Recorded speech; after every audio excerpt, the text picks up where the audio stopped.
Let's take a look at the stretching exercise.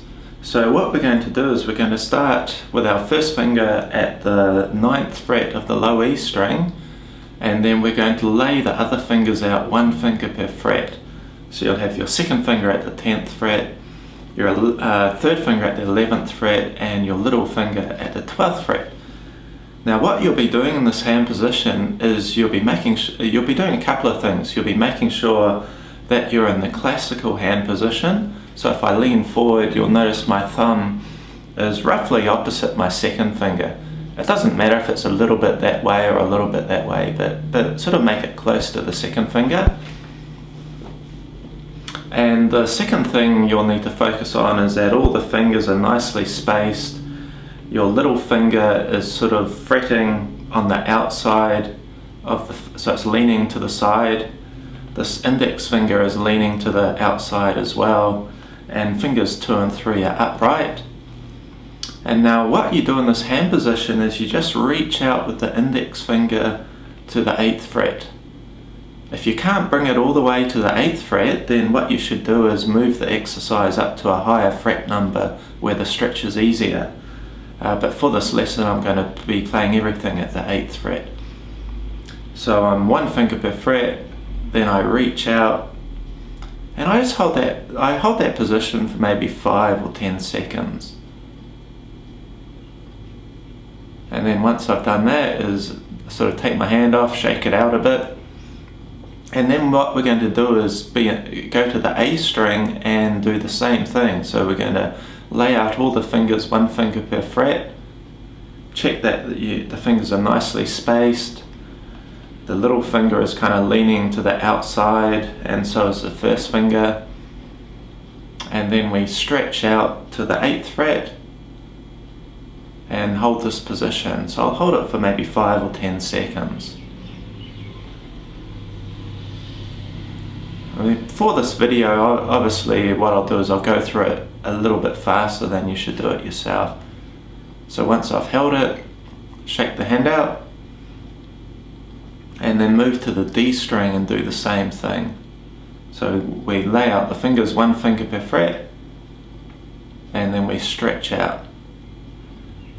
Now obviously if you feel any pain or anything like that, you need to stop immediately, but the idea is you should do this exercise at the very end of your practice when you're fully warmed up.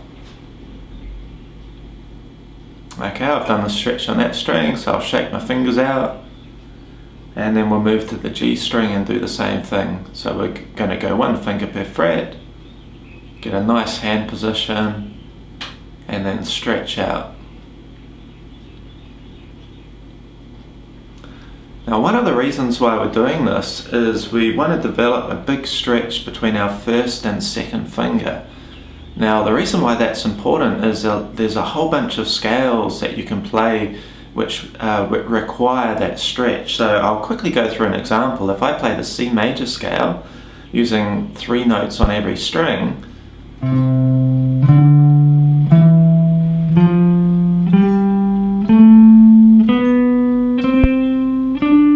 I'll stop there, but you'll notice on the first 2 strings that I played, I'm having to do a stretch with my first finger at the 8th fret, my second finger at the 10th fret, and my little finger at the 12th fret. So that stretch between fingers 1 and 2 is very important to develop.